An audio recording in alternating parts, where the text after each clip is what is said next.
नमस्कार दोस्तों, स्वागत है आपका एग्जाम सक्सेस जोन में। सीटेट 2026 की परीक्षा को ध्यान में रखते हुए हम सीटेट बाल विकास और शिक्षा शास्त्र के प्रीवियस ईयर क्वेश्चंस को सोल्व करा रहे हैं। ठीक है, इस सीरीज में हम 2011, 12, 13, 14 और 15 अब तक के सभी जो है सीटेट पेपर्स को ईयर वाइज पढ़ चुके हैं और आज की जो क्लास में हम अपना सीटेट 2016 के प्रश्नों को हल करेंगे। और अगर आपको हमारी क्लास पसंद आए तो हमारे चैनल को सब्सक्राइब करिएगा। चलिए बिना देरी के हम अब आज की अपनी क्लास स्टार्ट करते हैं। हमारा पहला प्रश्न है, अपने चिंतन में अवधारणात्मक परिवर्तन लाने हेतु शिक्षार्थियों को सक्षम बनाने के लिए शिक्षक को क्या करना चाहिए? ए, उन बच्चों को पुरस्कार देना चाहिए जिन्होंने अपने चिंतन में परिवर्तन किया है। बी, बच्चों को स्वयं चिंतन करने के लिए हतोत्साहित करना चाहिए कि वे शिक्षक को सुने और उसका अनुकरण करें। सी, व्याख्यान के रूप में व्याख्या प्रस्तुत करनी चाहिए। डी, स्पष्ट और आश्वस्त करने वाली व्याख्या देनी चाहिए तथा विद्यार्थियों के साथ चर्चा करनी चाहिए। तो अपने चिंतन में अवधारणात्मक परिवर्तन लाने हेतु शिक्षार्थियों को ऑप्शन नंबर डी होगा, स्पष्ट और आश्वस्त करने वाली व्याख्या देनी चाहिए, तब विद्यार्थियों के साथ चर्चा करनी चाहिए। हमारा अगला प्रश्न है,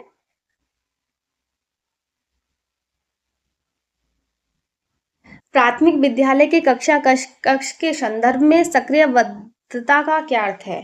यानी सक्रियबद्धता का अर्थ बताना है प्राइमरी लेवल पर। ए, वाद करना, पढ़ना, स्मरण और सुनना। बी, शिक्षक का अनुकरण और नकल करना। सी, जांच पड़ताल करना, प्रश्न पूछना और वाद विवाद। डी, शिक्षक द्वारा दिए गए उत्तरों को नकल करना। तो हमारा सही आंसर होगा ऑप्शन नंबर सी, कि जांच पड़ताल करना, प्रश्न पूछना और वाद विवाद करना। ये हमारे प्राथमिक विद्यालय में सक्रियबद्धता का अर्थ होता है कि बच्चे जांच पड़ताल करें, प्रश्न पूछें और वाद विवाद करें। ठीक है, हमारा अगला प्रश्न है, बच्चे तब सर्वाधिक सृजनशील होते हैं जब वे किसी गतिविधि में भाग लेते हैं। ए, शिक्षक की डांट से बचने के लिए। बी, दूसरों के सामने अच्छा करने के दबाव में आकर। सी, अपनी रुचि से। डी, पुरस्कार के लिए। तो इसका सही आंसर होगा कि बच्चे तब सर्वाधिक सृजनशील होते हैं जब वे किसी गतिविधि में भाग लेते हैं अपनी रुचि से। ऑप्शन नंबर सी, यानी जब बच्चे अपने इंटरेस्ट से क्या है किसी भी एक्टिविटी में खुद भाग ले रहे हैं तब बच्चे क्या होते हैं, क्रिएटिव होते हैं। ठीक है, हमारा अगला प्रश्न है प्रश्न नंबर 4। भारत में अधिकांश कक्षाएं बहुभाषी होती हैं, इसे शिक्षक द्वारा डैश के रूप में देखा जाना चाहिए? परेशानी, समस्या, संसाधन, बाधा। तो इसका सही आंसर है, इसको क्या है, संसाधन के रूप में देखा जाना चाहिए कि अगर हमारी जो क्लास में है बहुभाषी यानी बहुत सी भाषाओं को बोलने वाले बच्चे हैं। ठीक है, अगला प्रश्न है, शिक्षार्थियों द्वारा की गई गलतियों और त्रुटियों, यानी देखिए जो बच्चे आते हैं उनके द्वारा गलती की गई जो गलतियां और त्रुटियां होती हैं वो किस ओर हमारे संकेत करती हैं? ए, बच्चों को कमजोर अथवा उत्कृष्ट चिन्हित करने के अवसर है। बी, शिक्षक और शिक्षार्थियों की असफलता के सूचक है। सी, उनके चिंतन को समझने के अवसर के रूप में देखा जाना चाहिए। डी, कठोरता से निपटाई जानी चाहिए। तो इसका सही आंसर है, जो की गई क्लास में की गई बच्चों द्वारा गलतियां और त्रुटियां हैं उनको उनके चिंतन और समझने के अवसर के रूप में देखा जाना चाहिए। यानी जो जिस तरह की वो गलतियां करे हैं तो उससे हमको उनका जो सोचने का तरीका है, उनका जो चिंतन है उसको समझने का अवसर मिलता है कि बच्चे किस तरीके से सोच पा रहे हैं। ठीक है, अगला प्रश्न है हमारा प्रश्न नंबर 6। डैश के विचार से बच्चे सक्रिय ज्ञान निर्माता तथा नन्हे वैज्ञानिक हैं जो संसार के बारे में अपने सिद्धांतों की रचना करते हैं। यानी किसके अनुसार जो है बच्चे सक्रिय ज्ञान निर्माता है और नन्हे वैज्ञानिक है। यानी किस मनोवैज्ञानिक ने ये कहा है कि बच्चे जो हैं खुद से अपने ज्ञान का निर्माण करते हैं और वे क्या है, नन्हे वैज्ञानिक होते हैं? स्किनर, पाब्लोव, युंग, पियाजे। तो इसका सही आंसर है पियाजे। ये किसने कहा है? पियाजे ने कहा है कि जो बच्चे होते हैं वो नन्हे वैज्ञानिक हैं। ठीक है, हमारा अगला प्रश्न है, बाल केंद्रित शिक्षा शास्त्र का अर्थ है। बच्चों को नैतिक शिक्षा देना, बच्चों को शिक्षा का अनुकरण और अनुकरण करने के लिए कहना, बच्चों की अभिव्यक्ति और उनकी सक्रिय भागीदारी को महत्व देना, बच्चों को पूर्ण रूप से स्वतंत्रता देना। तो इसका सही आंसर है ऑप्शन नंबर सी। बाल केंद्रित शिक्षा शास्त्र का अर्थ है कि बच्चों की अभिव्यक्ति और उनकी सक्रिय भागीदारी को महत्व देना। हमारा अगला प्रश्न है प्रश्न नंबर 8। जटिल परिस्थिति को संसाधित करने में शिक्षक बच्चों की सहायता कर सकता है। ये जो लिखा है ये गलत हो गया है, मिसटाइप हुआ है, तो ये संसाधित लिखा है। क्या लिखा है? ये संसाधित। जटिल परिस्थिति को संसाधित करने में शिक्षक बच्चों की सहायता कर सकता है। ए, प्रतियोगिता को बढ़ावा देकर और सबसे पहले कार्य पूरा करने वाले बच्चे को पुरस्कार देकर। बी, कोई भी सहायता ना देकर जिसमें बच्चे अपने आप निर्वाह करना सीखे। सी, उम्र पर एक भाषण देकर। डी, कार्य को छोटे हिस्सों में बांटने के बाद निर्देश लिखकर। तो जटिल परिस्थिति को संसाधित करने में शिक्षक जो बच्चों की सहायता कर सकते हैं कि वे क्या है, कार्य को छोटे हिस्सों में बांटने के बाद निर्देश लिखकर दे। ठीक है। हमारा अगला प्रश्न है प्रश्न नंबर 9। शिक्षार्थियों से यह अपेक्षा करना कि वे ज्ञान को उसी रूप में पुनः प्रस्तुत कर देंगे जिस रूप में उन्होंने उसे ग्रहण किया है। यानी प्रश्न कहना जा रहा है कि क्लास में जो है जैसे टीचर ने बच्चों को पढ़ाया, जो भी टॉपिक पढ़ाया, कि बच्चे भी सेम उसी तरह बताएं, तो ये क्या होगा। यानी शिक्षार्थियों से अपेक्षा कर रहे हैं कि विज्ञान को उसी रूप में फिर से प्रस्तुत करें जिस रूप में उन्होंने उसे ग्रहण किया है। यानी जैसा टीचर ने बताया वैसे उन्होंने उसको ग्रहण कर लिया है। ए, ये अन्याय है क्योंकि यह शिक्षक के लिए आकलन में सरल है। बी, एक प्रभावी आकलन युक्ति है। सी, समस्यात्मक है क्योंकि व्यक्ति अनुभवों की व्याख्या करते हैं और ज्ञान को त्यों का त्यों पुनरुत्पादित नहीं करते। डी, अच्छा है क्योंकि जो भी हमारे मन में है उसे रिकॉर्ड करने लगते हैं। तो ये क्या होगा, ये सरासर गलत है, ये समस्यात्मक है क्योंकि व्यक्ति अनुभवों की व्याख्या यानी जो हमारा एक्सपीरियंस उसकी हम व्याख्या कर सकते हैं, लेकिन जो भी हमने लिया है ज्ञान उसको जैसा वो लिया था उसको फिर से हम वैसा पुनरुत्पादित नहीं कर सकते हैं। तो इसलिए हमारा ऑप्शन नंबर सी ठीक होगा। प्रश्न नंबर 10 है, जब विद्यार्थियों को समूह में किसी समस्या पर चर्चा का अवसर दिया जाता है तब उनके सीखने का चक्र बेहतर होता है, स्थिर रहता है, अवनत होता है, समान रहता है। तो इसका सही आंसर है बेहतर होता है। यानी ग्रुप में जब बच्चों को किसी भी टॉपिक पर चर्चा करने के लिए अवसर दिए जाते हैं तो उनका सीखने का जो साइकिल होता है उससे क्या होगा, बेहतर होता है। क्योंकि ग्रुप लर्निंग जो है हमेशा से ही बेहतर होती है। ग्रुप लर्निंग में कुछ लोग होते हैं यानी बच्चे होते हैं, सबके अपने अपने थॉट्स होते हैं, सब एक दूसरे से सीखते हैं, तो ये सीखना जो होता है बेहतर होता है। ऑप्शन नंबर 11 है, प्रश्न नंबर 11 है, विकास की गति एक दूसरे से भिन्न होती है किंतु यह एक डैश नमूनों का अनुसरण करती है। एड़ी से चोटी, अव्यवस्थित, अप्रत्याशित, क्रमबद्ध एवं व्यवस्थित।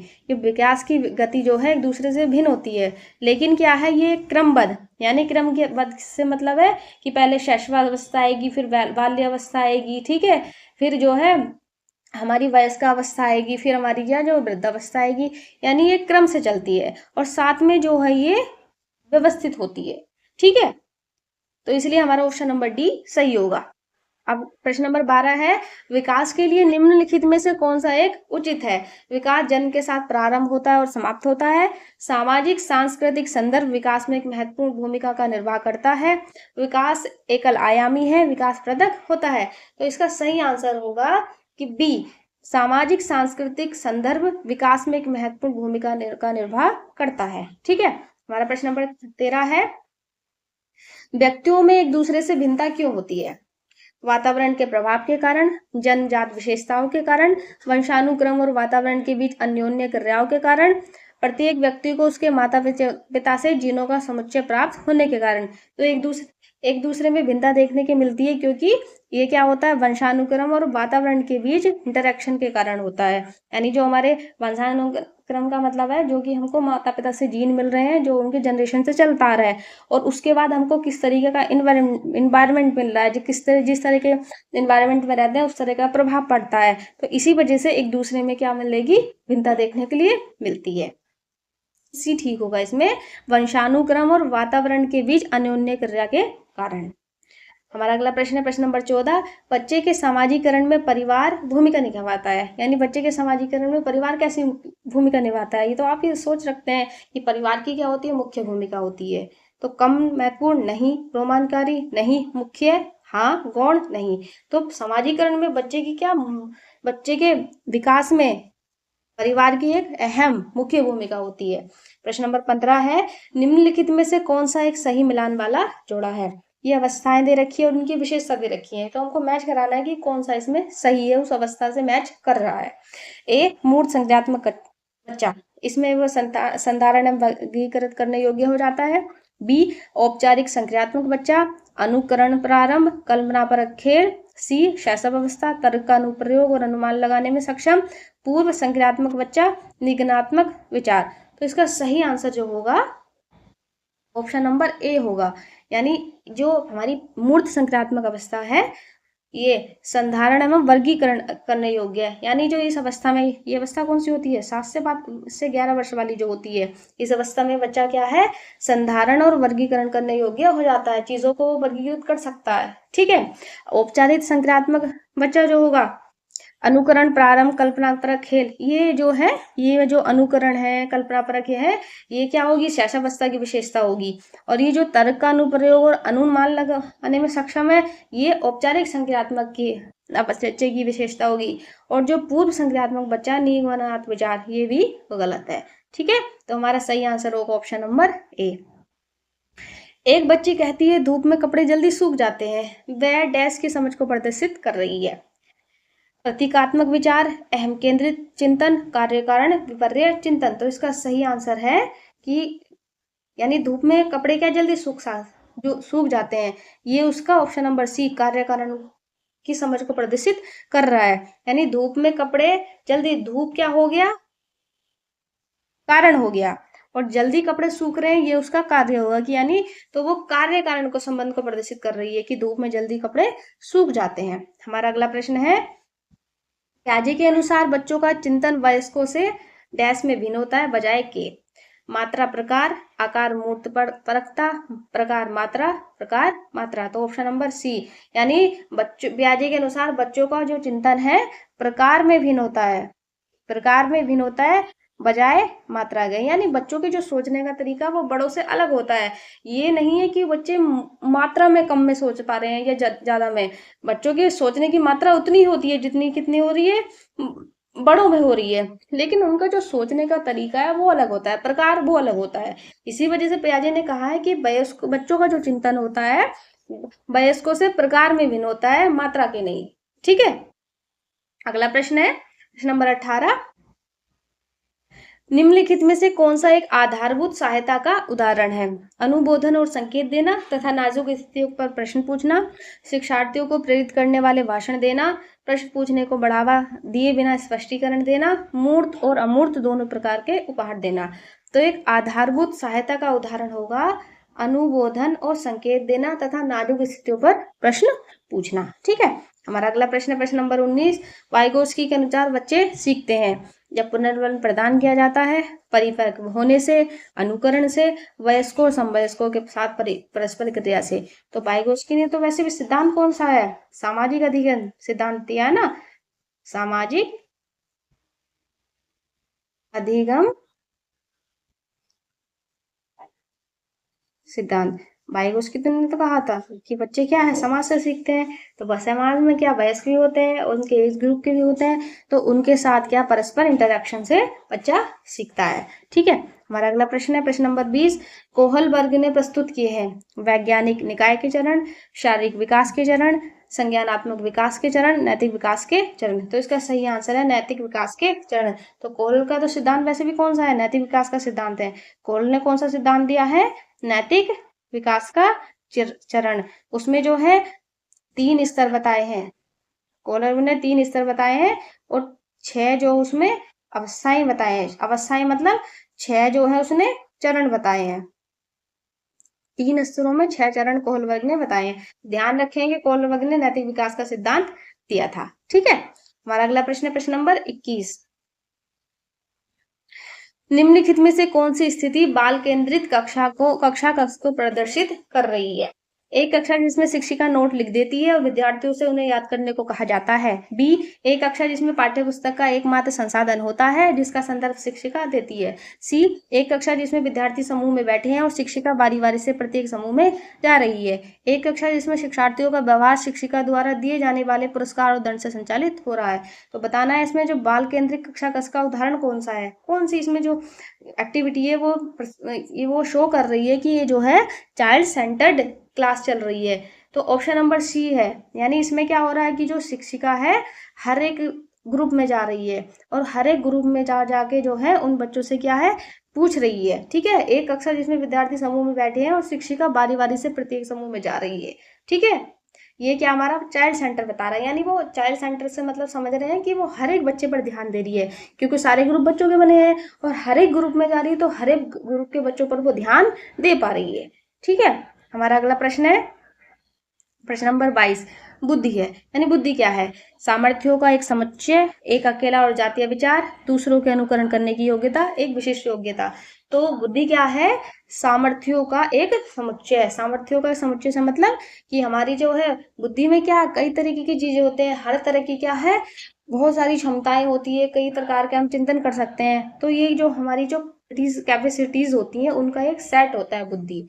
ठीक है, अगला प्रश्न है प्रश्न नंबर 23, भाषा विकास के लिए प्रारंभिक बचपन काल है, यानी जो भाषा विकास के लिए जो प्रारंभिक बचपन है ना वो कैसा समय है? कम महत्वपूर्ण, महत्वपूर्ण, अति संवेदनशील, निरपेक्ष। तो भाषा विकास के लिए प्रारंभिक बचपन जो होता है अति संवेदनशील होता है। ठीक है, और प्रश्न नंबर 24 है,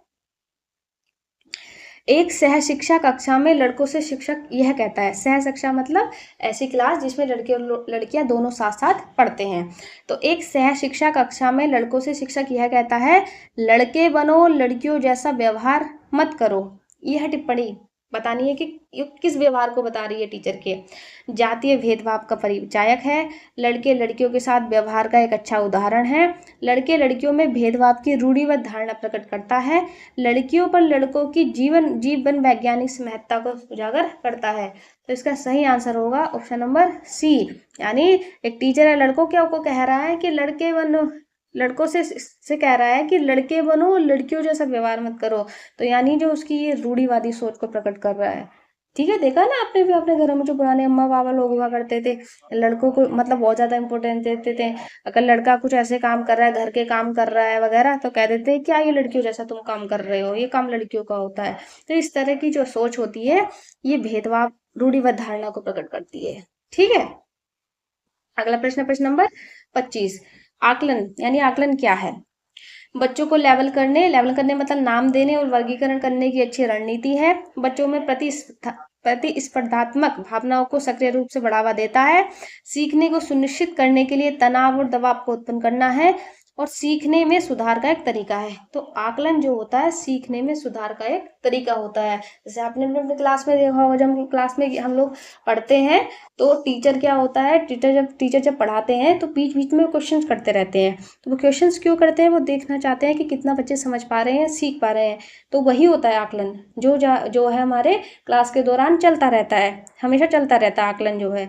तो आकलन क्यों किया जाता है? ये हमारे सुधार का एक तरीका है कि अगर किसी तरह की कमी हो पा रही, कमजोर दिखाई दे रही है बच्चे में कमजोरी, तो उसको सुधारा जा सके। तो आकलन क्या होता है? सीखने में सुधार का एक तरीका है। हमारा अगला प्रश्न है प्रश्न नंबर 26, निम्नलिखित में से कौन सा एक कथन समावेश का सबसे अच्छा वर्णन करता है? समावेश यानी जो समावेशी शिक्षा होती है, इंक्लूसिव एजुकेशन। वह एक विश्वास है कि बच्चों को अपनी योग्यता के अनुसार अलग किया जाना चाहिए। वह एक विश्वास है कि बच्चे कभी कुछ सीख नहीं सकते। वह एक दर्शन है कि सभी बच्चों को नियमित विद्यालय प्रणाली में समान शिक्षा प्राप्त करने का अधिकार है।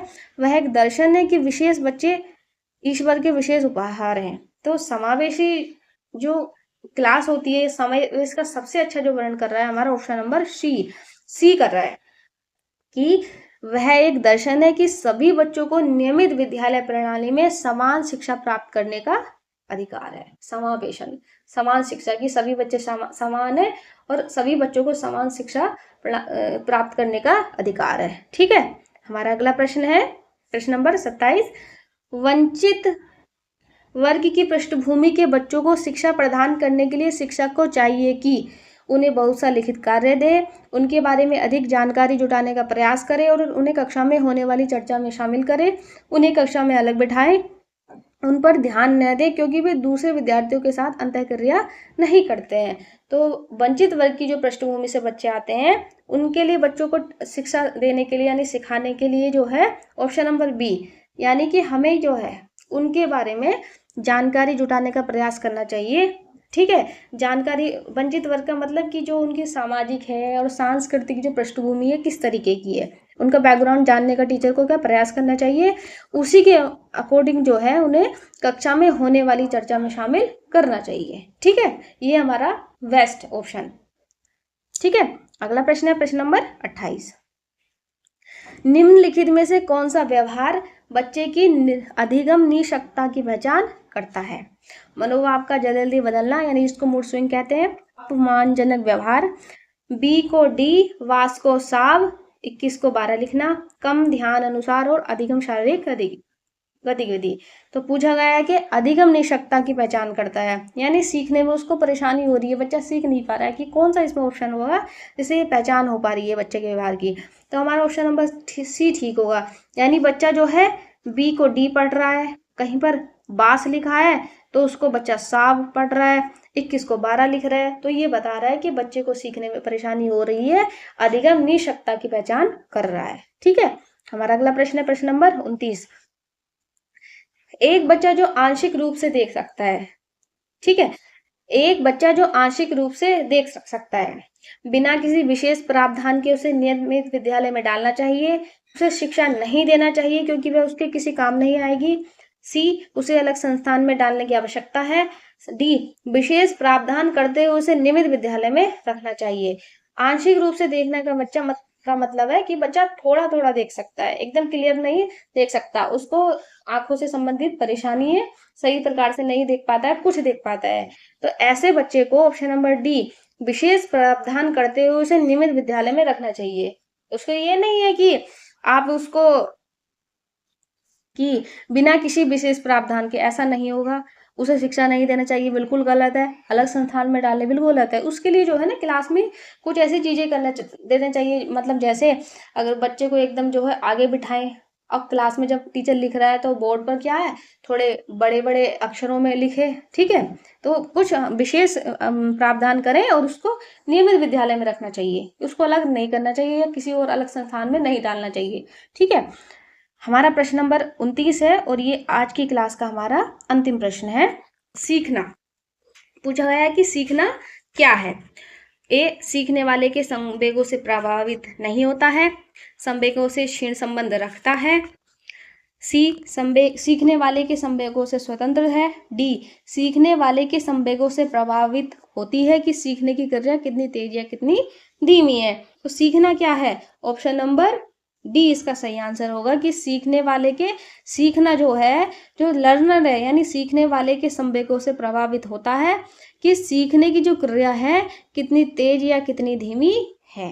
ठीक है, तो हमारी क्लास के आज के सभी प्रश्न यहीं पर समाप्त होते हैं। अगली क्लास में हम अपनी सीटेट की के अगले वर्ष का प्रीवियस ईयर पेपर पूरी व्याख्या के साथ करेंगे। और अगर आज की क्लास आपको हमारी पसंद आई है तो हमारी वीडियो को लाइक करें, हमारे चैनल एग्जाम सक्सेस जोन को सब्सक्राइब करें और कमेंट करके बताइए कि आपको ये क्वेश्चंस कैसे लगे और आपके कितने ठीक हो रहे थे। ठीक है, अब मिलते हैं हम अपनी अगली क्लास में, तब तक के लिए जय हिंद, वंदे मातरम। Thank you.